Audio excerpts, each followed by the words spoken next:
ang mga kwento ng pag-ibig, kwento ng buhay at kwento ng pag-asa dito sa Barangay Love Stories. Love Stories.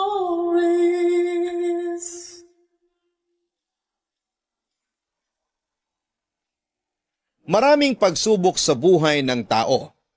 Madalas ay mahirap kayanin ng mag-isa. Kaya kailangan ng tulong at suporta ng mga malalapit sa atin. May mga pagkakataon naman na mas natutulungan tayo ng mga taong hindi natin kilala kesa sa mga matatagal na. Ang kwento ngayong araw ay mula kay Angel. Matagal na walang karelasyon dahil sa hindi magandang paghiwalay sa huli niyang naging girlfriend. Dahil sa isang blind date ay makakatagpo ang babaeng gigising sa natutulog niyang puso. Isang babaeng sa una ay kinaibigan dahil sa awa. Hanggang sa hindi niya namamalayan, ang awa pala ay isa ng pag-ibig. Ito ay kwentong magsisimula sa pagbabalad kayo hanggang sa magkatotoo. Pakinggan ang isang kwento ng awa, pagtatagpo at pagmamahal. Ang istorya ng tao na matatawag nating anghel sa lupa. Sa mga kwento ng pag-ibig, buhay at pag-asa. Dito lamang sa nangungunang Barangay Love Stories. Dear Papa Dudut, ako po si Angelito, 24 na taong gulang. Mas kilala po ako sa tawag na Angel. Alam ko po na parang mas pambabae ang pangalang Angel, pero nakasanayan ko na rin po kasi. Bukod sa pangalan ko, kaya po ako tinawag na Angel dahil din po sa itsura ko. Mula daw po kasi ng bata ko ay napakaamo na ng mukha ko. Mukha daw akong anghel. Kaya sakto nga daw sa akin ang pangalan ko at mabuti na nga lang po. Hindi ako tinawag na kerubin. Isipin nyo sa edad ko ngayon, ang tawag sa akin ay kerubin. Ang feature daw kasi ng mukha ko noon ay masyadong soft. Mukha daw akong babae. Ngayong nasa edad na nga ako ay mukha pa din naman daw akong anghel. Medyo nagmasculine na ng konti ang features ng mukha ko dahil sa mga balbas at bigote na kapag inaahit ko ng electric shaver ay nagtitira ko. Para may stubbles at hindi naman ako mukhang masyadong babae. Hindi nga daw ako gwapo kundi maganda. Papadudot, hindi po ako nagyayabang ha, kinagkwento ko lamang po ang totoo. Nangyari po ang kwento noong 1 taon lamang, edad 23 ako.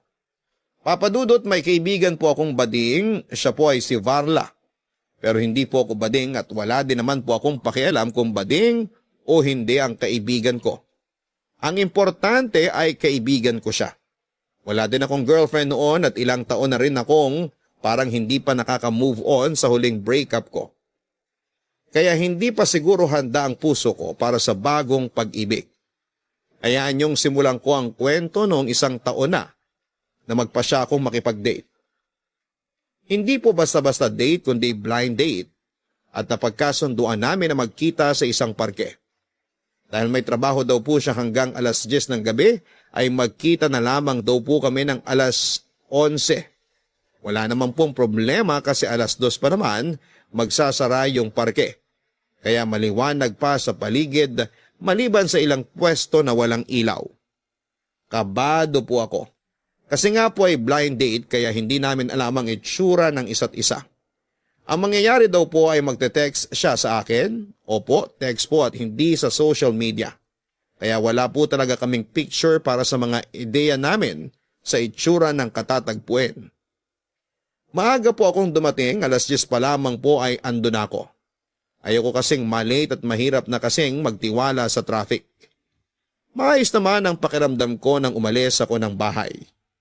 Ewan ba kung bakit nung nasa parke na ako ay sumakit ang tiyan ko. Nung una ay pinakiramdaman ko at baka sandali lang. Pero pasakit ng pasakit at parang kumukulo na. Agad ako naghanap ng banyo kaso dahil nga gabi na ay karamihan sa banyo ay sarado na. May nakita ako. Malapit sa isang walang ilaw na poste kaya agad akong tumakbo. Hindi ko po alam kung bakit sinarado ang banyo na panlalaki at ang pambabae lang ang bukas. Hindi ko alam ang gagawin, yun ang huling naiisip ko. ang pasukin ng banyo ng babae. Kahit pasakit na ng pasakit ng tiyan ko ay nakiramdam muna ako kung may tao sa loob. May naramdaman ako na wala at pinasok ko ito. May 3 cubicle, ang instinct ko po ang nagsabi na sa dulong cubicle ako pumunta, kaya doon ako tumakbo. Sa makatuwid Papa Dudut ay nakaraos ako. Nang matapos ako ay parang malaking problema ang nalusutan ko. Kaya masaya ako at nawala sa isipan ko na nasa loob pa pala ako ng banyong pambabae. Habang masaya akong palabas at nang madaanan ng unang cubicle, ay bigla itong bumukas at saktong nagsasara ako ng sinturon ko. Papa Dudut, may pumasok pala sa unang cubicle na hindi ko naramdaman. Siyempre ang taong yon ay isang babae. Maski ako ay nagulat nang bigla siyang humiyaw.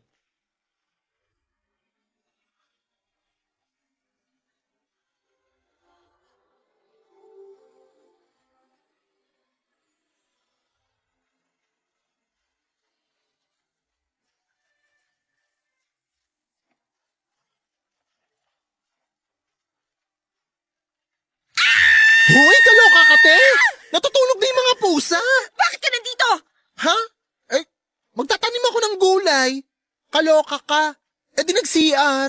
Banyo ng babae to! Mismo. Anong mismo? Lalaki ka! Excuse me, babae ako.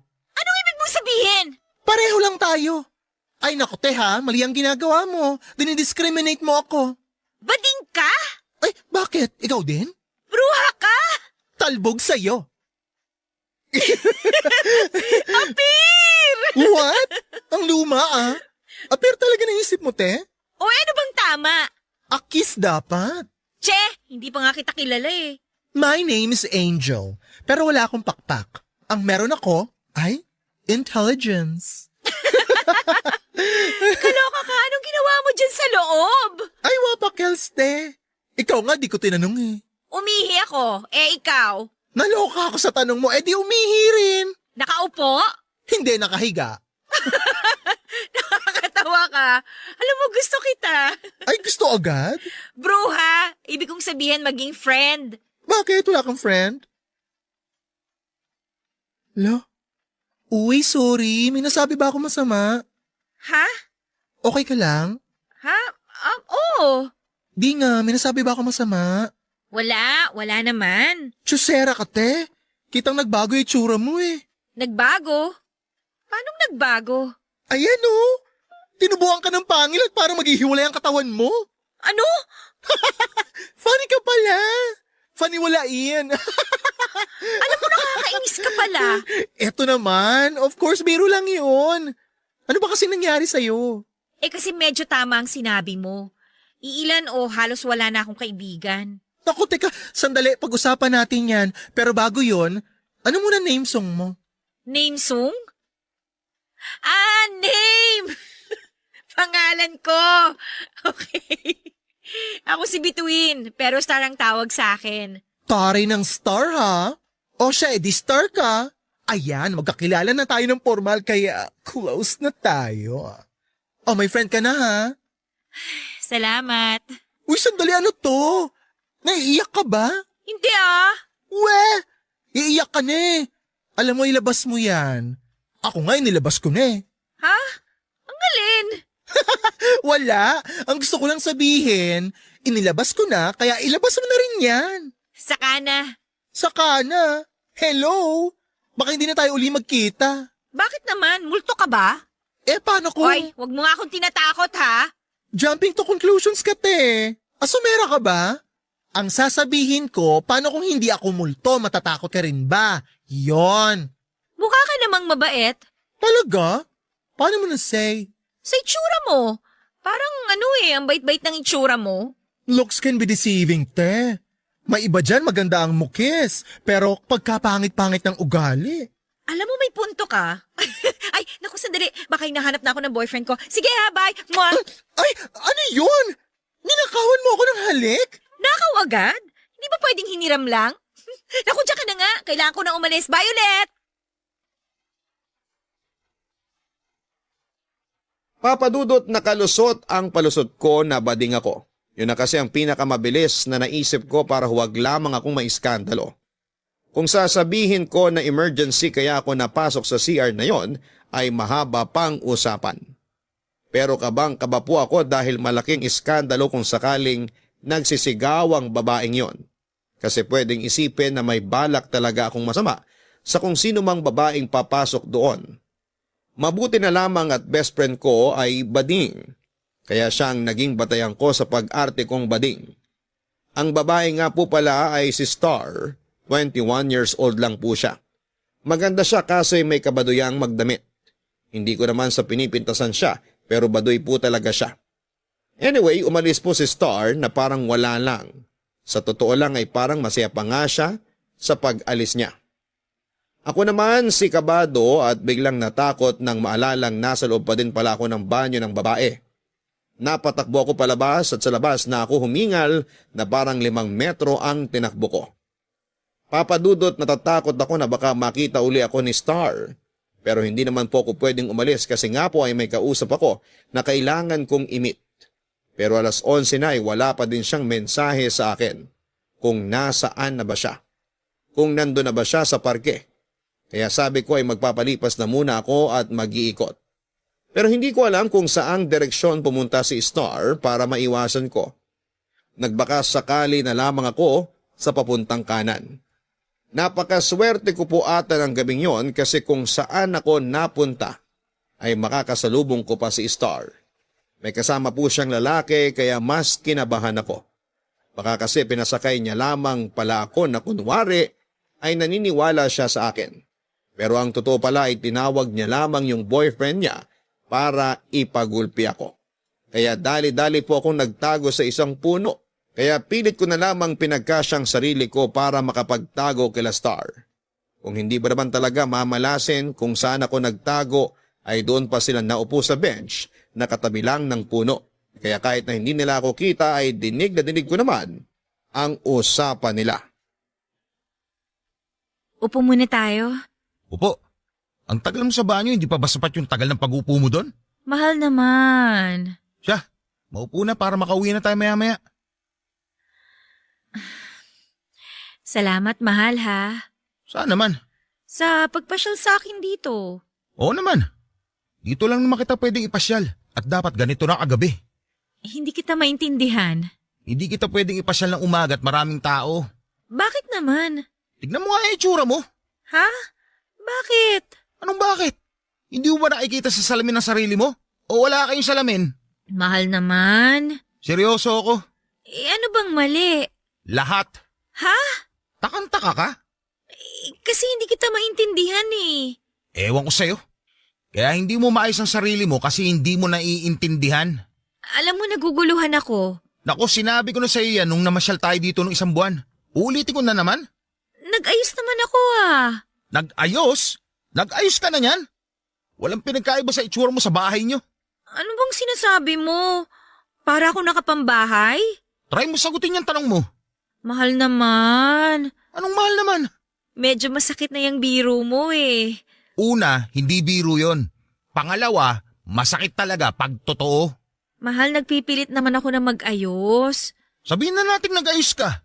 Pero Star naman, anong dekada ba yung forma mo? Maayos naman ah. Ano yung nasa ulo mo?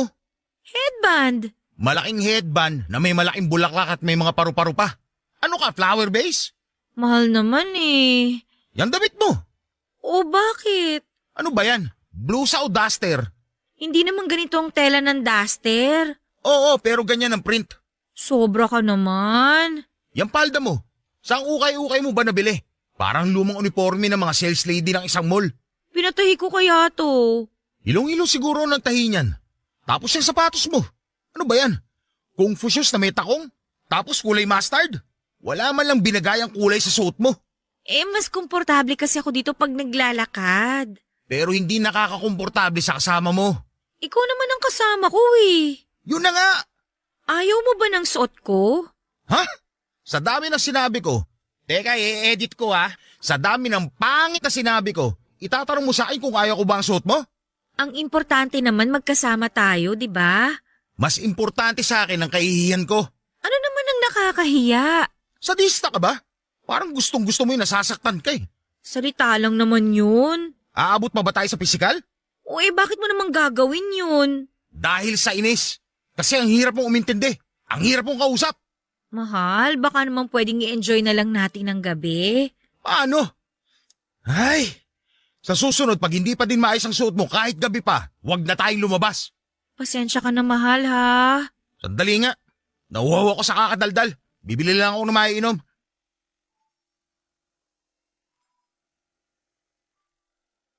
Papa Dudut, sobra ang mga narinig ko. Masyadong dinikdik si Star ng panlalait. Ang nakakabahala ay boyfriend niya ang lalaking yon. Awang-awa ko kay Star.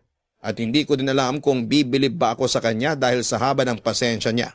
Kasi hindi man lang siya nagalit kahit katiting. Parang nag-ibang tao si Star kasi nung makita niya ako sa loob ng banyo ay nagalit siya na parang isang tigre. Pero sa nakikita ko sa kanya habang nag-uusap sila, ng lalaking yon ay para siyang isang walang laban na kuting.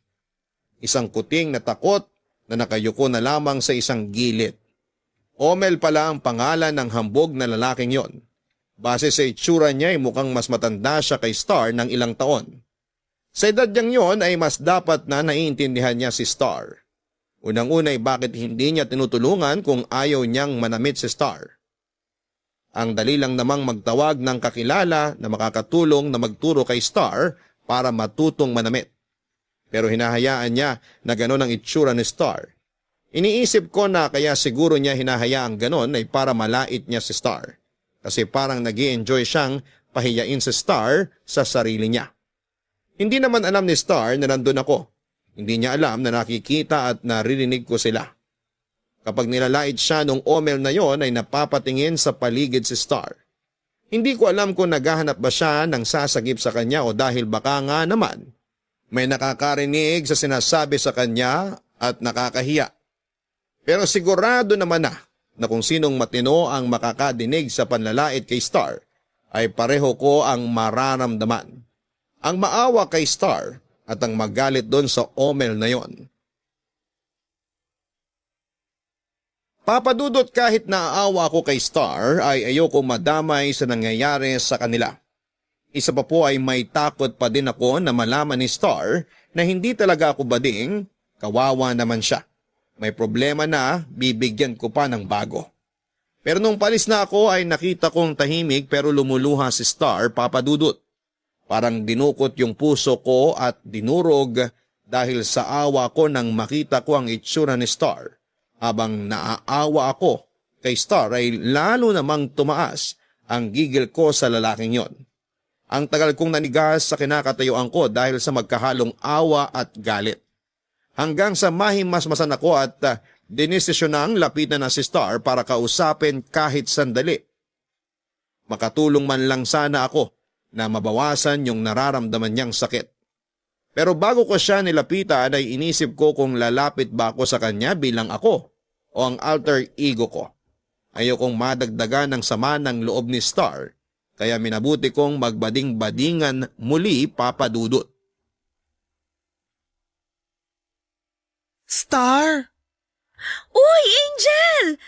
Eto Oh, ano to? panyo. Ibig kong sabihin bakit mo inabot sa akin? Huwag ka na magmaang-maangan. Ano bang sinasabi mo? Star naman, sige na. Punasan mo na yung luha mo. Ah, ito ba? Pasensya na, napuwing lang. Sakit nga na mata ko eh. Napuwing ka? Oo. Gano'ng kalaki yung puwing? Malay ko. Kasing laki ba ng tao? Sira ka talaga. Ang luma kasi ng palusot mo eh.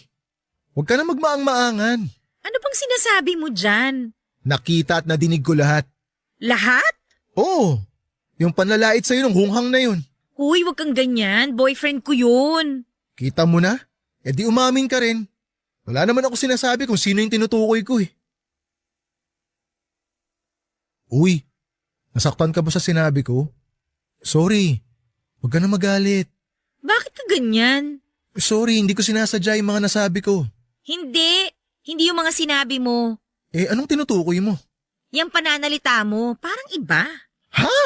Nakakaloka ka, te! Ayan kasi, pinipigilan mo yung pag-iyak mo. Nabingi ka tuloy. Hindi iba talaga yung pagsasalita mo kanina. Parang lalaki. Te, focus ha, focus. Alam mo, ikaw ang topic dito. Friend mo ako, di ba? Kaya huwag ka na magmaang-maangan sa akin. Isplok mo na yan. Teka nga, paano mo ba nakita yung nangyari kanina? Sinusundan mo ba ako? Te, kayo nga ang sumunod sa akin eh. Nauna ako dyan sa likod ng puno, bigla kayong umupo dito. Bakit ka nasa likod ng puno? Ha? Jumingle kasi ako. Di ba kagagaling mo lang sa CR kanina? May balisaw-saw kasi ako eh. Nakakaya ka naman dyan sa likod ng puno umiihi. Pwede ka naman bumalik dun sa CR. Ay, alam mo, wag mo nang problemahin yung pag-jingle ko. Hindi naman ikaw ang naihiyan ko eh. O dali na, kwento na. Ay, wag na. Ano bang wag na? Sasabihin mo ba sa akin o susugurin ko yung bastos na jowa mo? Naku, wag. Wag mong gagawin yun. O di kwento na, dali. Ano ba kasing gusto mong malaman? Gusto kong malaman kung bakit pumapayag ka na bastos-bastusin ka ng bastos na yon. Uy, bibig mo naman. Baka parating na yun madinig ka. Kiber, di marinig niya. Bakit? Totoo naman ah. Pero huwag ka nang maingay. O siya. O ayan, hininaan ko na ang volume ko. Kanina nasa 10, ngayon 2 na lang to. Ang lakas pa din ah. Natural kasi ang projection ng boses ko. Teka nga, inuuto mo pa ako eh. Sagutin mo na yung tanong ko. Hindi ko alam kung paano ko sasagutin ng tanong mo. Paano hindi mo alam? Math equation ba yung tanong ko? Kaloka ka ha? Ganito na lang. Mahal ko si Omel. Mahal mo. Kaya hahayaan mong bastusin ka niya. Ikaw naman parang hindi ka pa nai-in love. Ganun naman talaga yun, di ba? Ay, may point ka ron. Kaya nga kalimutan na lang natin ang topic. Ay wait, hindi pwedeng ganun lang. Dapat turuan ng leksyon yung bastos na yon. Angel naman hayaan mo na, please. Friend, please. Ay, oo na. Sige, ganito na lang. May salon ako tsaka dress shop. Gusto ko na magpunta ka ron at hayaan mo ako na i-makeover ka. Makeover? Huwag mo sabihin hindi mo alam kung ano yung makeover. Alam ko naman pero... Wala nang pero. Basta pumunta ka at akong bahala sa'yo. Libre lahat ng aayusin natin. Tapos ang usapan. Ay, eto na siya. Boylet? Huwag mo na itanong kung sino to. Basta ha, pumunta ka sa salon. Okay? Sige na nga. Anong address mo? Ha? Address? Nakalimutan ko. Nakalimutan? Sa'yo ba talaga yung salon o pinapasakay mo lang ako? Oo naman, akin yung salon. At hindi kita pinasasakay. Pinapupunta kita. Marami lang ako iniisip ngayon. O, ito ang sipi ko, oh. Oh, bakit binibigay mong sipi mo? Bruha ka? Hindi ko binibigay yan. Ilagay mo number mo. Ah, okay.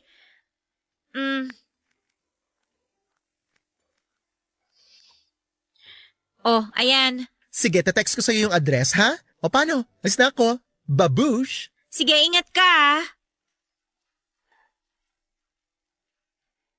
Papadudot, ewan kung anong pumasok sa isipan ko at sinabi kong imi-makeover ko si Star. Isa pa'y wala naman talaga akong salon at dress shop.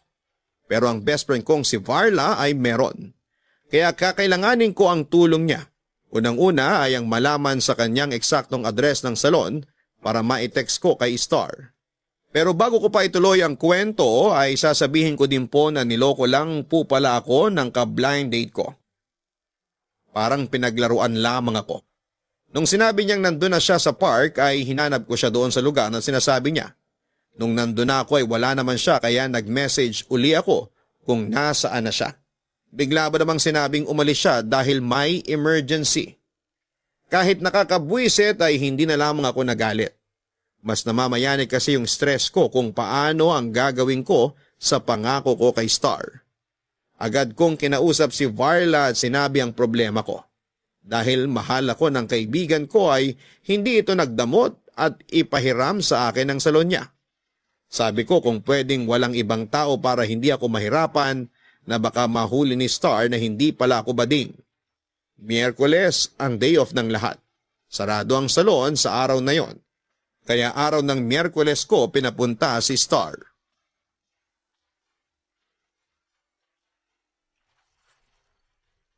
Hey, tuloy ka, te. Wow! Ang ganda naman itong salon mo. Well, Iba ka. Well, well. Ikaw na! Well, well, well. Teka, bakit parang walang tao? Ha? Oo nga, no? Anong oo nga, ano? Wala ngang tao. Kaya nga. Oo. Alam mo ang gulo mo. Sinasabi mo lang naman na walang tao, di ba? Kaya kino-confirm ko. So, ikaw mag-aayos sa akin? Ay, wait. Eh, sino? Wala sila eh. O paano ko aayusan? Ang gagawin natin today, i-assess muna kita. Tapos, pipicturan. Tsaka ka namin pag-aaralan. Ano ba yun? Pag-aaralan talaga? Para naman akong science project? Hindi. Ganun talaga yung Day. Basta sabi ko naman sa'yo akong bahala, di ba?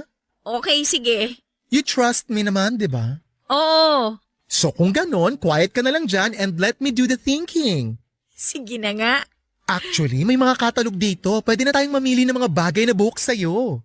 Sige, pili tayo. Ay, on second thought, ako na lang pala ang pipili. Bakit? Wala akong tiwala sa taste mo eh. Ayan, nilalait mo na ako, ha? Heto naman, hindi kita nilalait eh. Okay, sige. Nagtitiwala na ako sa'yo. Ganyan, pak! Trust the process. Angel, Oh, salamat, ha? te wala pang nangyayaring pagbabago. Huwag ka muna magpasalamat. Ito palang effort mo, dapat ko na pasalamatan, eh. Teka, wala ka talagang friend, no? Yung mga kaibigan ko talaga nasa ibang bansa. Yung iba naman nasa probinsya. May kanya-kanya na ding buhay. Kaya sa ngayon wala talaga akong kaibigan. Yung mga nakikilala ko, mga judgmental. Di ko tuloy nakaka-close. Kaya nga hindi ko sila matatawag na friends. Pero ngayon, meron na. Sino? Ano ka ba? Eh di ikaw. Etos lang, alam ko naman. Salamat ulit, ha? Paulit-ulit? Grateful lang ako. Hindi ba pwede? Kung grateful ka, libre mo ako ng merienda. Ay, sure. Sige. Charot lang, naka-order na ako. Ay, sige ako na magbabayad. Bayad na. Eto naman, joke lang yun. Hindi talaga ako nagpapalibre. Uy, nakakahiya naman. Ako na ngayon ang aabala. Ikaw pa din magpapamerienda? Ganun naman ang friend, di ba? Ha? Di ba? Oo. Good. Ngayon, punta tayo sa topic ng mabait mong jowa. Si Omel. Bakit? Maganda ka naman. Marami pang iba dyan yung mamahalin ka. Mahal naman ako ni Omel. Hindi ka niya mahal. Para ka lang niyang punching bag. Hindi naman niya ako sinasaktan. Ano ka ba? Pareho lang yun. Mas masakit pa nga mga salita eh. Tsaka paano ka nakakasiguro na hindi siya nananakit ng pisikal? Basta alam ko. Mag-isip-isip ka. Tandaan mo, maganda ka. Sandali. Bakit pag ganitong usapan parang nagiging straight guy ka? Bongga! Anong bongga? Ang magiging buhok mo, bongga. Ito napili ko, o tinan mo. Bongga, diba? Bagay ba sa akin yan? Wala ka ba tiwala sa akin? Syempre meron. Sorry na. O sige, ikaw nang bahala. Papadudot kung ano-ano na ang naiisip ko para lamang gisingin sa katotohanan si Star na hindi siya mahal ni Omel. Hindi gagawin ng isang lalaki sa karelasyon niya ang laitin ito.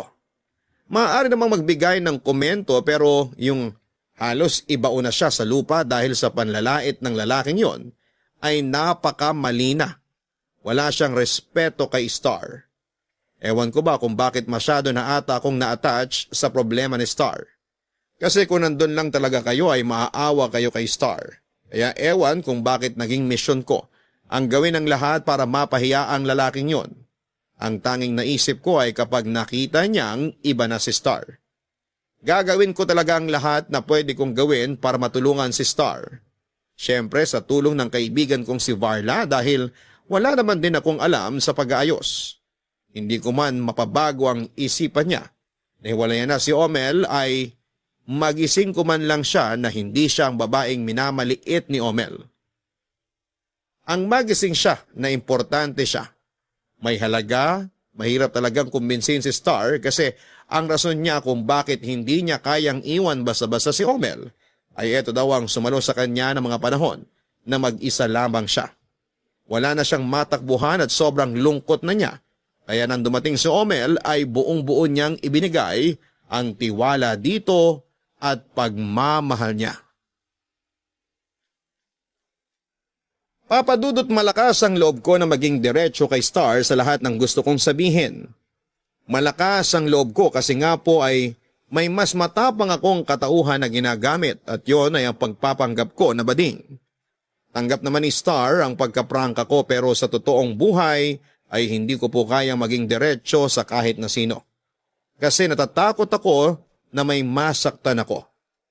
Kaya nga ingat na ingat ako kapag may sinasabi. Si Star naman po ay mabilis kong nakuha ang loob. Siguro nga ay sabik siya sa kaibigan, kaya kung sinong unang dumating sa kanya, ibinibigay niya kaagad ang buong tiwala niya na mali po. Kaya nga siya minamalit ni Omel dahil masyado niyang ibinigay na ang sarili sa lalaking yon. Hindi ko po gagawin yon kahit pa tiwalang-tiwala na si Star sa akin, hindi ko siya lolokohin. Naisip ko nga po na counted po ba ang pagpapanggap ko? Panloloko po ba ito? Kasi kaya ko lang naman po nagawa ito ay aksidente at natatakot ako na baka pag sinabi ko kaagad ng totoo ay masira ang plano kong pagliligtas sa kanya sa lalaking yon. Nakita ko na namang malungkot si Star. Hindi ako nagpahalata. Kunwari hindi ko napansin kasi gusto kong makaharap si Omel. Baka po kasi kapag nalaman niyang alam ko na pinaiyak na naman siya, ay hindi niya ako pasamahin pag nagkita sila. Ayun nga po, napapayag ko si Star na sumama ako sa susunod na pagkikita nila ni Omel para din daw maipakilala niya ako, ang bago niyang kaibigan. Binigay niya sa akin ang lokasyon kung saan sila magkikita at doon na ako diretso. Salamat, mahal. Saan naman? Sa ngayon, Ang arte mo naman. mahal naman eh. Totoo. Hindi ako nagbibiro. Ang arte mo. Kumusta pala ang trabaho mo? Oh, kailan ka pa nag-iinteresado sa trabaho ko? Lagi ko namang kinukumusta ang trabaho mo ah. Oh, pues ang sagot ko, gaya pa din ng dati. Mahal, may papakilala pala ako sa'yo. Hindi ako interesado. Uy, mabait siya. Wala naman akong pakialam kahit masamang tao pa siya. Masaya siya kasama. Tingnan mo mamaya mapapatawa ka niya. Teka nga, anong ibig mo sabihin? Pupunta siya dito? Dadaan lang siya. Bakit kailangan pumunta pa siya dito? Wala naman, gusto ka lang niyang makilala. Hindi nga ako interesado. Okay naman si Angel. Angel? Oo, kaibigan ko. May kaibigan ka? Himala. Star! Ay, ayun na siya. Teka, sinong siya? Si Angel. Yan si Angel? Lalaki? Hindi. Huwag mo akong niloloko ha, baka... Hello, te. Hello, ya. Siya si Angel. Sabi ko sa'yo hindi siya lalaki. Huwag mo akong ginagago ha! Star, alam mo ba, nagpahula ako. Papunta daw dito, may makikita akong tiyonggo. Natawa nga ako eh. Pero habang papunta dito, wala naman ako nakitang tiyonggo. Kaya pala, wala pala sa dinaanan ko. Anong ibig mo sabihin? Baka mamaya ako pa makita. Saan ka ba galing? Sa liwanag, habang papunta dito dumidilim. Hoy, ano ba gusto mo sabihin? Maliwanag pa kasi kanina, ginabi na ako papunta rito. Kaya dumilim na nang hindi ko namamalayan. Tsyosera ka. Usapan naman natin talaga ganitong oras. Bakit nga ba gabi kayo nandito?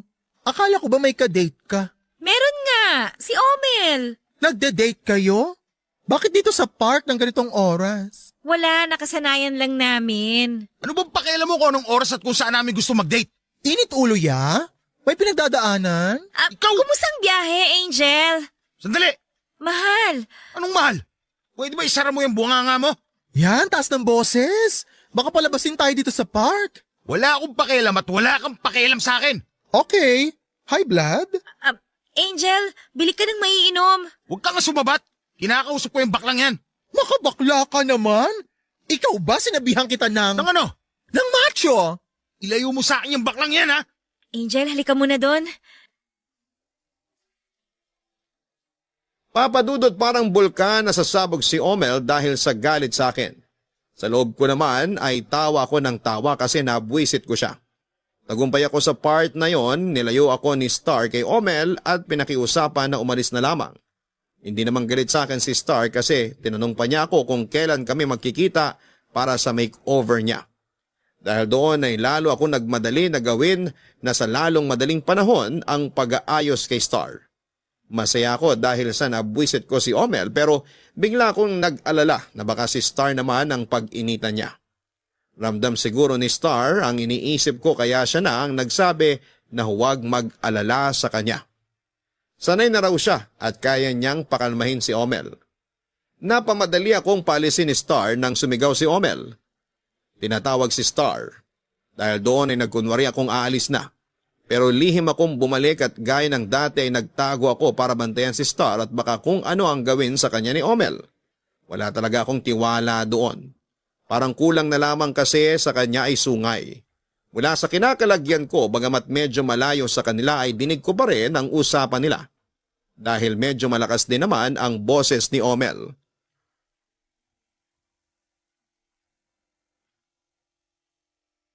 Bakit ang tagal mo? Shh! Ano ka ba? Huwag kang maingay. Ano? Anong shh? Nuutusan mo ako? Hindi naman. May ibang tao pa sa paligid na kakahiya. Nahihiya ka sa kanila? Pero sa akin hindi ka nahihiya? Bakit? Anong bakit? Binubuisit mo talaga ako, no? Alam mo hindi kita maintindihan. Tanga ka ba talaga o walang utak? Sobra ka naman. Anong sobra? Tama lang sa'yo yan. Bakit mo ba ako ginaganyan? Ay, sumasagot ka na. Nagtatanong lang ako. Marunong ka na mamiloso po, ha? Sagot ang gusto ko at hindi isa na namang tanong. Ah, mayabang ka na talaga, ha? Sino ba nagturo sa'yo ng mga sagot mo na yan? Yung baklang yon? Sabi ko na walang magandang matuturo ang mga bakla, eh.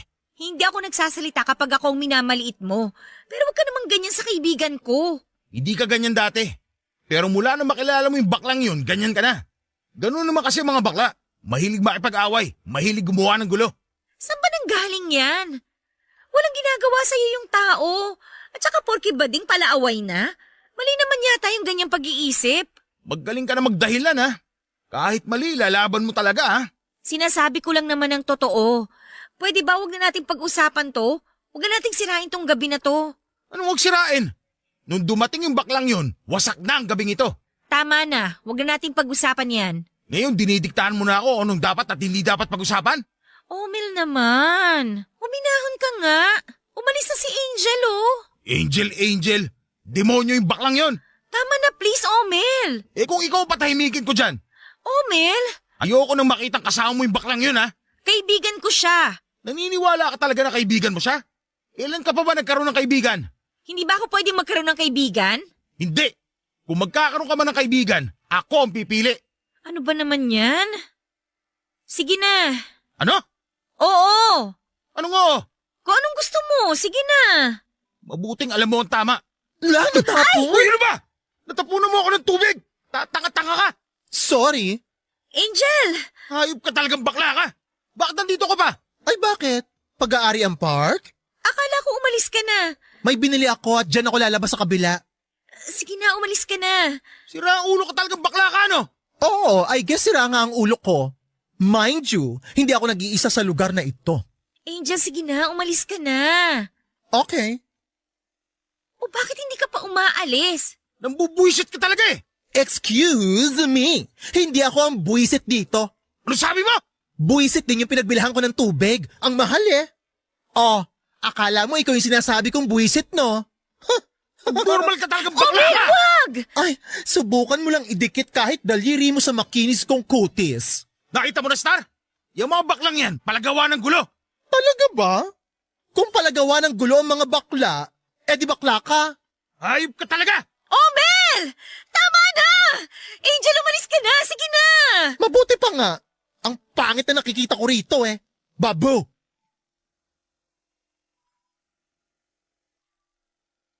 Papadudot kahit na nang-aasar ako ay kimkim na kimkim ko ang gigil sa Omel na yon.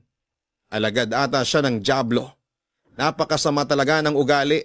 Minamalit niya ang babae at pati na ang mga bading. Naku, kung si Varla ang inaway niya, kuyog na yon sa mga bekelets ni Varla.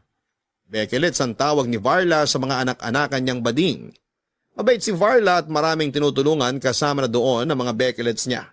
Kaya handa siyang ipagtanggol ng mga yon.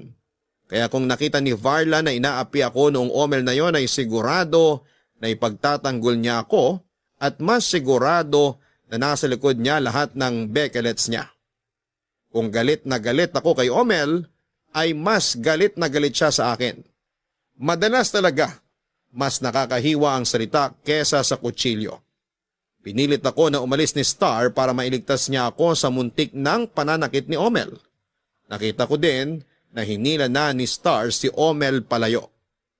Nailigtas man niya ako pero ganun pa din ang pakiramdam ko. Sobrang nag-alala ako para kay Star. Kasi baka kung hindi ako nasaktan ni Omel, ay baka kay Star niya ibaling ang pananakit. Ilang sandali pa ay nagmensahe ako kay Star. Nasa taxi na raw siya. Umalis na daw si Omel sakay ng kotse niya at iniwan siya. Kaya agad akong tumawag. Sa awa ng Diyos, bukod sa iniwan lang siya ay wala namang nangyari kay Star. Hindi naman po siya sinaktan at malapit na din siya sa bahay niya.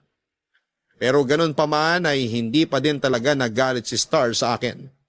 Desidido pa din siya sa pangako kong makeover. Sinisiguro ko naman po sa kanya na mangyayari yon. Masaya ako na porsigido sa magiging bagong ayos niya si Star. Pero ang nakakalungkot ay gagawin niya yon, hindi para sa sarili niya, kundi para kay Omel. Papadudot hindi ko ata mababago ang isip ni Star tungkol kay Omel kasi parang binigay niya ang buong puso at buhay niya kay Omel. Pero hindi po ako nawawala ng pag-asa, may paraan pa para mabago ang isip ni Star. Gusto kong pag lumabas na ang tunay na ganda niya ay magbalik siya sa sarili niya at ibalik niya ang self-worth niya. Gusto kong pahalagahan niya uli ang sarili niya at hindi siya nagpapamaliit kay Omel o kung kahit na sino pa man. Kaya kinausap ko si Varla na isang Miyerkules ay papasukin niya ang pinakamagaling na hairdresser niya, makeup artist at manikurista. Sinabi ko na babayaran ko ang pagpasok nila bilang double pay. Sa pananamit naman ay kay Varla ko inassign yon. Pero libre na siya, wala nang bayad kasi magkaibigan naman kami. Sinabi niya na hindi siya makakapunta ng Miyerkules, iningi niya na lamang ang litrato ni Star at pag-aaralan niya daw kung anong bagay na damit dito. Dumating ang araw ng Miyerkules, kompleto ang tao ni Varla, may briefing pa na nangyari kasi dapat ang acting nila ay ako ang boss nila at isa akong Becky. Mga frustrated artista ang mga bading. Kaya ayon, ang gagaling umarte. Noong dumating si Star ay ibinili na ni Varla ang damit. At sinimula na ng mga Beckelets ang full makeover kay Star. Kung excited si Star ay mas excited ako kesa sa kanya. Paminsan-minsan ay sumasabit ako at nawawala sa isipan ko yung bading acting ko. Ang mga Beckelets ay magagaling talaga.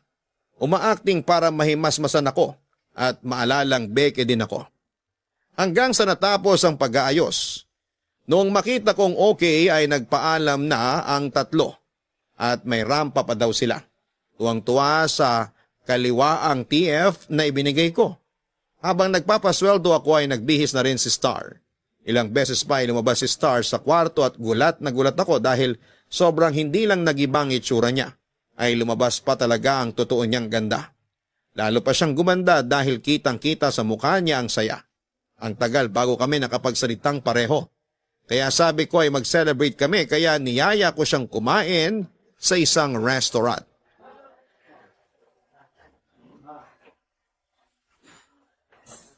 Masarap ang food ang nila dito. Lagi ako dito eh.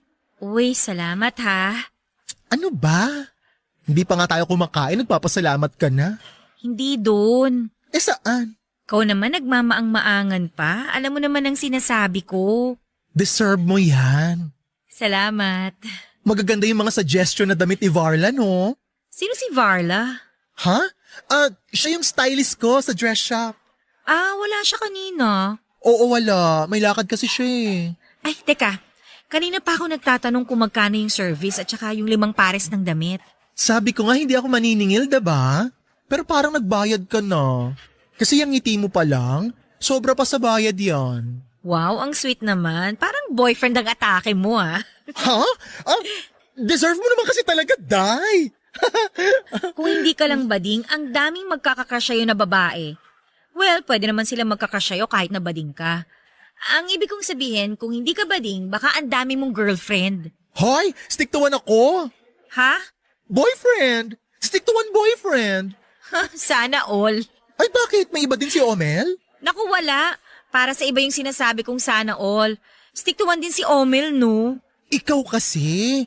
Maganda ka naman. Bakit siya pa? Tapos hinahayaan mo po siyang maliiting ka. O bakit napunta na naman sa akin? Seryoso. Star, gumising ka na. Hindi ka niya mahal. Kung mahal ka niya, hindi niya gagawin yung mga ginagawa niya sa'yo. Ganun lang talaga si Omel. Bakit ba ayaw mong magising sa katotohanan? Mahal ko si Omel. Sana lang mutual talaga. Kung makikita ko lang na mahal ka niya, tatahimik ako. Mahal ako noon. Iba yun pag kaming dalawa lang. Naku Day, hindi ganun ang nakita at narinig ko nung magkasama kayo nun sa park. Eh kasi galit siya noon, no? Kahit galit pa siya, hindi ka dapat niya binabastos. Hayaan mo na. Ay, sige na, hayaan ko na. Pero ikaw, huwag mo naman hayaan na ganun. Bigyan lang natin siya ng konti pang oras. Ay, salamat pala sa pagyaya mo sa akin dito, ha? Iniiba mo ang usapan. Ito naman, nagpapasalamat lang naman ako. Pansinin mo kasing maigi. Hindi ka kayang dalhin ng boyfriend mo sa mataong lugar kasi nga ikinahihiya ka niya. Sorry, pero kailangan kong sabihin ng diretsyo. Uy, biglang hindi ka na naman kumibo dyan. Ganyan ka tuwing may nasasabi ako sa boyfriend mo eh. Sige na nga, kumain na lang tayo. Uy, wag mo nang sirain ang araw mo. Sorry na, ibalik mo na yung ngiti mo. Smile na. Ayaw mo ah. Kailangan ko pa ata maglabas ng camera para mapasmile kita. Okay. Heto. Smile. Ito talaga. Ayan, ganyan nga. Lagi ka dapat nakangiti. O sige na, kumain ka na.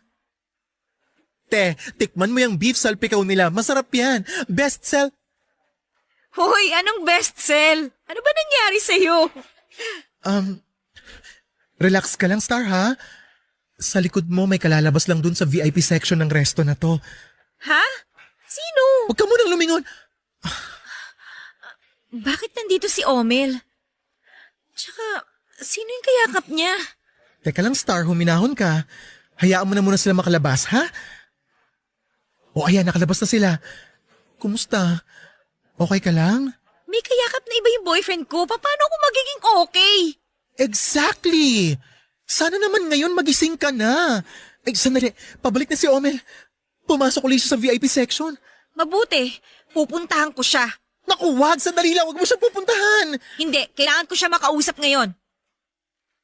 Star? Saan ka nagulat? Sa itsura ko o sa nakita kong may kasama ka? Yun ba? Wala yun, kaopisina ko lang yun. Okay. Maganda pala sa opisina nyo, no? Nagyaya ka pa na tagahali ka ng mga magkakatrabaho. Anong naghahalikan? Huli ka na, magsisinungaling ka pa?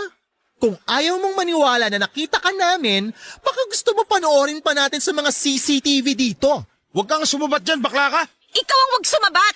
Halika na nga, Angel. Sandali! Star!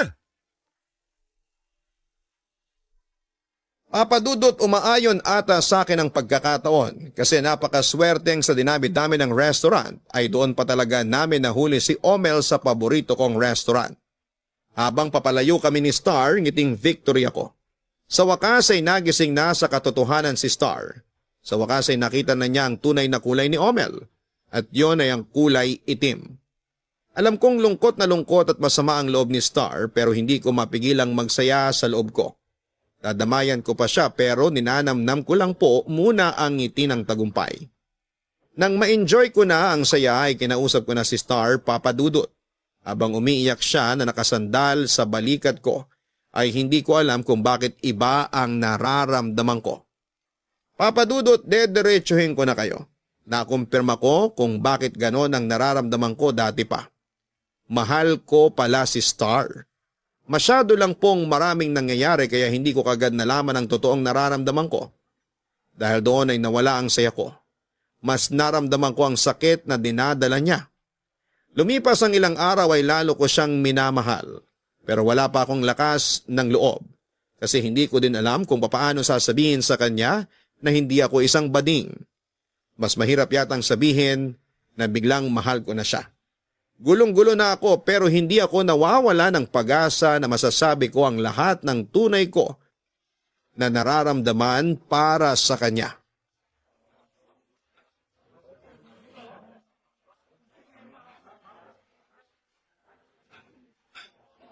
Ayan, te. Sa wakas, matitikman mo na yung beef salpikaw nila. Last time kasi hindi man lang natin nagalaw yung mga in-order natin eh. Ay, oo nga. Nabayaran ba natin yun? Oo, nabayaran yun. Nakakahiya nga kasi bigla tayong lumabas nang hindi pa nakakapagbayad. Pero tinawagan ko naman tong resto tapos idinaan ko yung bayad. Talaga ba? Oo, kasi nung pagkakasabi mo ng, halika na Angel, diretso labas ka eh. Nakakahiya, para ako nag 1, 2, 3. Kilala naman ako dito kaya naiintindihan nila. Alam mo, ang babait nila kasi yung mga naiwan nating pagkain, binalot nila. Tapos binigay nila sa akin pagkatapos ko magbayad. Ang dami nun ah. Kaya nga, ang ginawa ko na lang bilang paghingi ng dispensa sa hindi natin pagbabayad agad, ang sabi ko, paghati-hatian na lang nila. Wow, ang bait naman. Mababait kasi sila kaya deserve nila yon. Pero maiba ako. May sasabihin ako pero bago yon, may gusto muna akong tanungin. Okay, ano yung tatanong mo? Yung totoo, bading ka ba? Ha? Oh, gulat na gulat ka na naman sa tanong. Mahirap bang sagutin yon? Yung totoo lang naman ang isasagot mo eh. Pasensya ka na. Kasi nung una natin pagkikita sa loob ng banyo ng babae kaya natakot ako na ipahuli mo ako sa pulis. Nagpanggap na lang ako para makalusot. Tapos nung makita ko nga yung ginagawa sa'yo ni Omel, pinangatawanan ko na yung pagpapanggap para tulungan kita. Sorry ah. Nung una iniisip ko, niloko mo din ako. Parang inuto. Yung mga sinasabi mo na disrespect na ginagawa sa akin ni Omel, parang naramdaman ko din na ginawa mo sa akin. Hindi Star, hindi ganun yun. Huwag kang mag-alala, hindi na ako galit. Inaamin ko, nung nagdududa na ako sa pagkatao mo, nasasabi ko sa sarili ko na kapag tama ang hinala ko, magagalit talaga ako sa'yo. Pero hindi eh. Hindi ko yata kayang magalit sa'yo. Salamat. Kumain na nga lang tayo. Okay, sige. Pero pwede ba na ako naman na magtanong? Sige lang. Tutal, nalaman mo na rin na hindi ako bakla. Bago kita tanungin, gusto ko munang sabihin sa'yo na totoo ang sasabihin kong to. Nung una, gusto lang talaga kitang tulungan pero nag-iba yung pakiramdam ko, Star. Sa maikling panahon na pagsasama natin, lumalim yung nararamdaman ko para sa'yo. Kaya, eto ang itatanong ko sana. Star, pwede ba na maging tayo? Ha? Okay lang kung hindi ka pa handa. Sorry, hindi ko sinasadya na ilagay ka sa sitwasyon na to. Alam ko naman na kailangan mo pa mag-move on sa hiwalayan nyo kaya, sorry. Angel, kasi... Kasi ano? Mahal! Bakit nandito kang siraulo ka? Tumahimik ka bakla! Wala kang pakialam sa amin! Pasalamat ka, hindi mainit ang ulo ko! Kung napadaan ka lang naman pala, makakaalis ka na. Sige na, umalis ka na. Bakit ako alis? May pupuntahan kami ng mahal ko! Star, bakit siya nandito? Pinapunta ko kasi siya. Bakit mo siya pinapunta? Bakit hindi? Pakialam mo ba? Sige na, nandito na ako. Iwan mo na kami. Omel, tumahimik ka muna. Paltas ito eh. Mas epal ka. Pwede ba tumigil kayo? Huwag kayong mag-iskandalo dito, ha? Angel, yun sanang sasabihin ko kanina. Darating si Omel at may kailangan kaming puntahan. O ano ka ngayon? Pero Star, bakit? Anong bakit? Tumahimik ka nang gigigil na ako sa pagmumukha mo. Tapang ni bakla. Omel, tumahimik ka nga. Hindi siya bakla, okay? Ano? O ano, natatakot ka na? Anong natatakot? Gusto mo dito mismo, pabagsakin na kita eh. Omel, ano ba? Respetuhin mo naman ako. Tumpeking baklang to sisihin mo. Pakailamero eh. Star, isipin mo muna yung desisyon mo. Sorry, Angel, pero kagabi ko pa inisip tong gagawin ko. Tara na nga. Lipat na tayo, nasisira araw ko dito. Star, sandali, taga lang naman. Tsaka na tayo mag-usap, Angel, ha? Alis na kami. Tara na.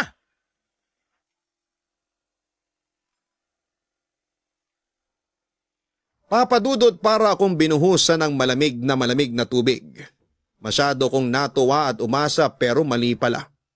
Ang sakit ng nangyari bakit kailangang sumama ni Star sa akin para kumain kung papupuntahin pala niya doon si Omel para sunduin siya. Ayokong magalit o sumama ang loob kay Star kaya pinilit kong paglabanan ng sakit na nararamdaman ko ng mga araw na yon. Nang kinahapunan ay nagring ang cellphone ko at si Star. Ayaw ko sanang sagutin pero nakadalawang beses siyang kumontak. Nandun daw siya sa salon ni Varla at pumunta daw siya doon para makita ako. Aayaw na sana ako pero sumungkit ang kaibigan ko at sinabing huwag akong umarte at pumunta na doon sa salon. Pagdating ko doon ay alam kong masaya ang aabutan ko. Kasi laging ganon ang shop ni Varla, lahat ng tao ay masaya. Kaso nang makita ko si Star ay hindi ko alam kung paano akong ngingiti. Parang ang sariwa pa nung nangyari doon sa restaurant. Bago ako makapagsalita si Varla, inunahan ako. Sinabing wag muna akong magsalita at makinig muna. Saka nagsalita si Star at sinabi niya na okay na ang lahat. Tinapos na niya ang koneksyon niya kay Omel. Kaya pala pinapunta niya kasi gusto niya ng closure. Siya na ang nakipaghiwalay kay Omel, kaya daw siya nagpasundo ay para daw hindi makatunog si Omel sa plano niyang pakikipaghiwalay. Wrong timing nga lang daw na biglang dumating si Omel nang hindi pa niya nasasabi sa akin ang plano niyang pakikipagkita. Matapos ang paliwanag ay hindi pa din ako nakasingit dahil sinunod nang sabihin ni Star yung sagot niya sa tanong ko na kung pwede bang maging kami. Ang sinabi niya ay oo kami na. Ano pang sasabihin ko, umaapaw na ang kaligayahan ko kaya tinanggap ko na lamang ang lahat ng magandang nangyari noon. Gulat na gulat ako nang biglang magpalakpakan si Varla at ang mga Beckelets niya. Tapos ay biglang naghagis ng confetti, Papa Dudut. Pinaghandaan nila ang mangyayari. Speechless na lang ako sa sobrang saya. Kaya naman bilang talent fee ng mga Beckelets ay inabot ko na ang dala-dala ko. Yung mga hindi namin nakain ni Star sa restaurant. Ayon, lumapang ang mga Beckelets. Kaya gaya ko ay masaya din sila ng araw na yon. Pero gusto ko lang sabihin na sa dumaan na isang taon ay masayang-masaya kami ni Star. Magkasama na kami sa bahay at nung isang linggo lang ay nagpunta kami sa salon ni Varla para tingnan ang disenyo ng wedding gown na ginawa ni Varla para kay Star. Malapit na kasi ang kasal namin, Papa Dudut. At sobrang abala na kami ni Star sa paghahanda. Pero napakagaan ng trabaho namin dahil sa tulong ni Varla at ng mga Beckelets niya. Salamat po Papa Dudut sa pagbasa ng aking kwento. More power po sa number 1 na programang Barangay Love Stories at sa nangungunang FM station sa bansa, ang Barangay LS 97.1. Ang inyong forever kapuso at kabarangay, Angel. Maling-mali ang mangmaliit ng tao. Kakilala man natin ang tao o nakasalubong lang. Lagi nating ilagay ang sarili natin sa sitwasyon ng iba para lagi din nating malaman kung ano ang masakit sa hindi. Isa na nga sa mga bagay na nakakapanakit ng damdamin ay ang tapak-tapakan ng pagkatao mo. Sa kwento na napakinggan natin ang ginawang panlilipak ni Omel sa pagkatao ni Star. Dahil sa utang na loob ay tiniis na lang ni Star ang lahat para wag lang sumama ang loob ni Omel kahit ang damdamin niya naman ang natatapakan. Pero kailan ba masasabi na ang pagpapanggap ay hindi panloloko? Nagpapanggap si Angel una ay para iligtas ang sarili na mapahamak at ang sumunod ay pagpapanggap dahil sa nais niyang makatulong kay Star. Masasabi nating pareho naman tama ang dahilan ni Angel. Pero sa katotohanan ay mali pa rin po ang magpanggap ng mahabang panahon para lamang sa sariling kapakanan. Dahil ang nangyaring pagtanggap ni Star sa dahilan ni Angel ay hindi madalas na nangyayari. Ang pinakatama sa mga nangyari ang pagtulong na ginawa ni Angel kay Star. Bonus na ang pagkakaibigan nila. Nung una ay wala naman siyang ibang iniisip kundi ang makatulong lang. Kaya sa ating lahat, maliit o malaki man ang tulong ay tulong pa din po ito. At huwag nating ipagdamot ang pagtulong. Wala man tayong pakpak ay pwede pa rin tayong maging anghel sa lupa. Hanggang sa muli mga kapuso, ako po si Papa Dudut sa mga kwento ng pag-ibig, buhay at pag-asa sa Barangay Love Stories number 1. Sabay-sabay nating pakinggan ang iyong kwento ng pag-ibig, buhay at pag-asa. Ipadala lang sa barangaylovestories@yahoo.com. Nagustuhan ng iyong napakinggan? Ituloy yan via live stream sa www.gmanetwork.com/radio.